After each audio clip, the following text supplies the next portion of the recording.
on to Ian Mann in a moment. Now, the book I mentioned earlier is called Coming Up for Air. The author is Nick Sonnenberg, and it's a practical guide from when you're drowning in work to make sure that you somehow get an extra business day per week for everyone in your team.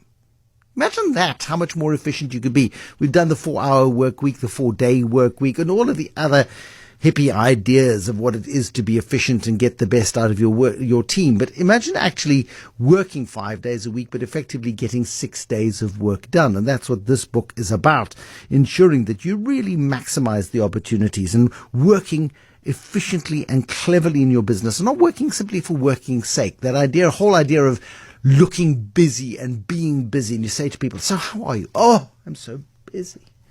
And you go, well, that's lovely. And they go, oh, overwhelmed with work. And oh, it's so hard.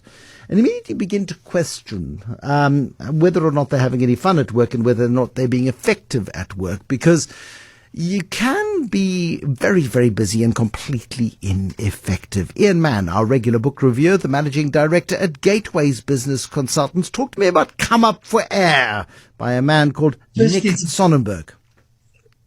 It's a very practical book. Now, I was reminded of what a professor I had in philosophy. He said that any society that doesn't respect its philosophers and its plumbers will find that neither its ideas nor its pipes hold water. Now, I've always liked the big ideas about business. But this is one of the few books I've come across that is really so practical that we just have to share. This is plumbing. So I want to share this with you.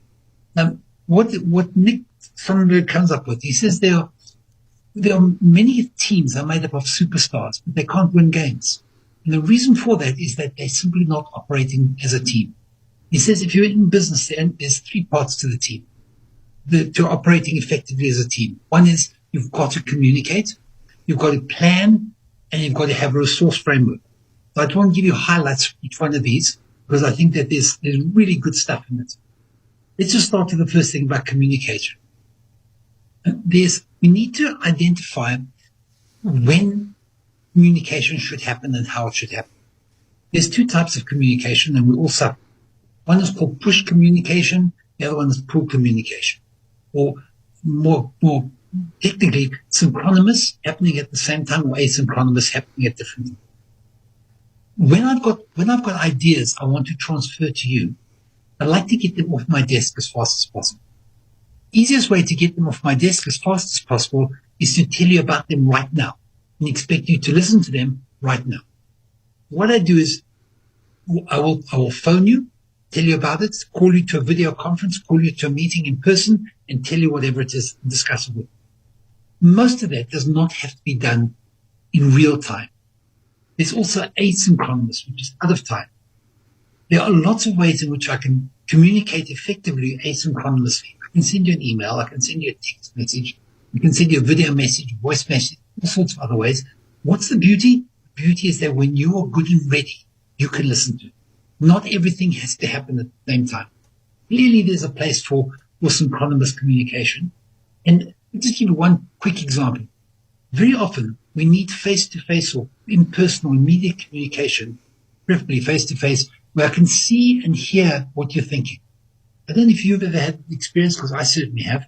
You receive a message from somebody, and you think they're really angry or upset at you.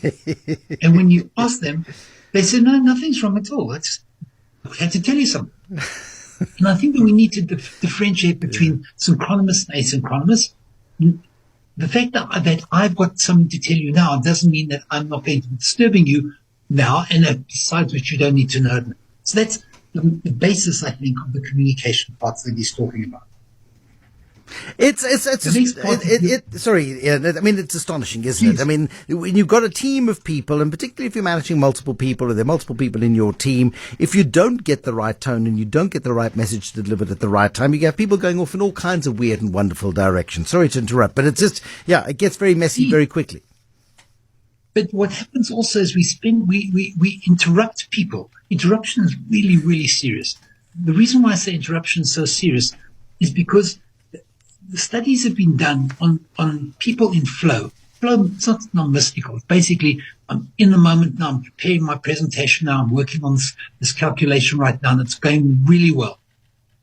When you're probably 20 to 40% more effective in that time when you're in flow. As soon as I say, hey, excuse me, Bruce, I just want to ask you something quickly.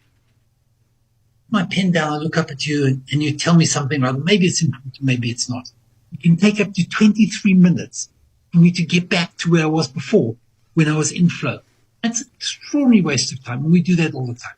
We need to work out, we've got to stop wasting other people's time because we communicate with them in the wrong way. And our challenge is to work out what's the correct way to communicate. And the correct way to communicate, just divide them into two different types. You have emails, I'll look at it when I'm ready. Text messages, I'll look at it when I'm ready. Not everything has to be done immediately. The second major issue he talks about is this issue of planning. And I love this. He quotes that there are the Project Management Institute estimates that worldwide we are living. Ian, don't go. Sorry, and you were rudely interrupted by silence and a breakdown in communications.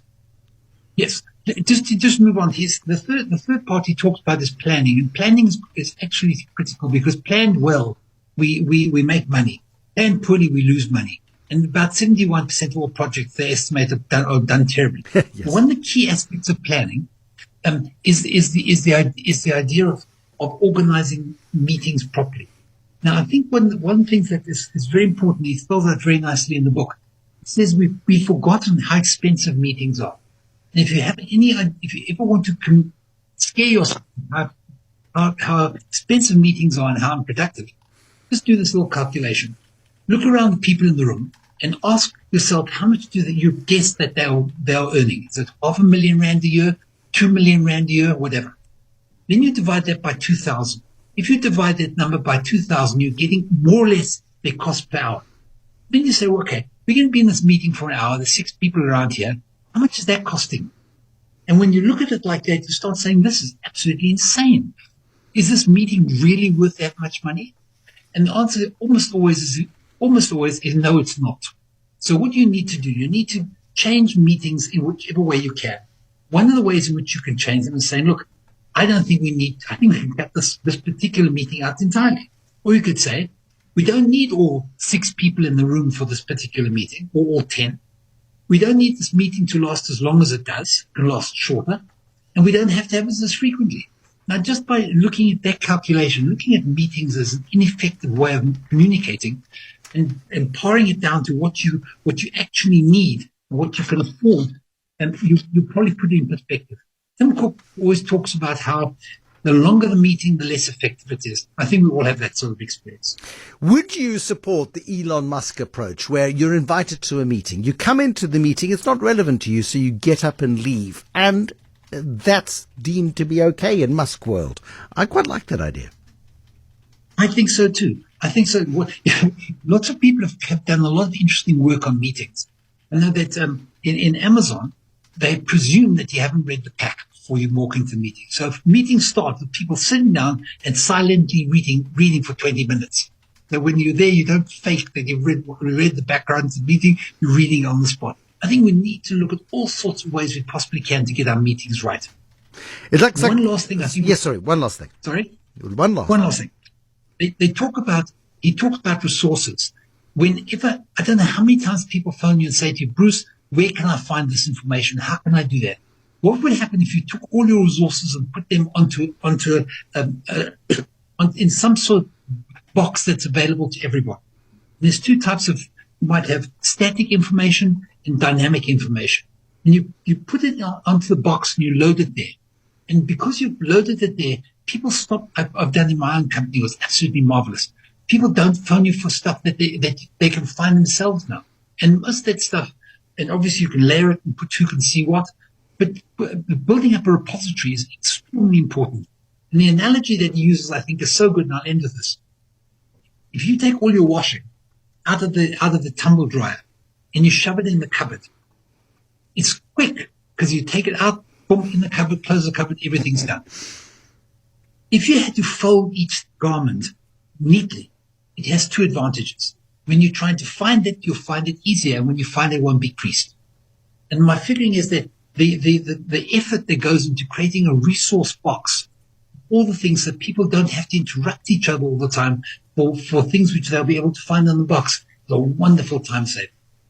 Ian Mann, regular book reviewer on The Money Show and managing director at Gateways Business Consultants, where nobody bothers anyone else. They simply collaborate.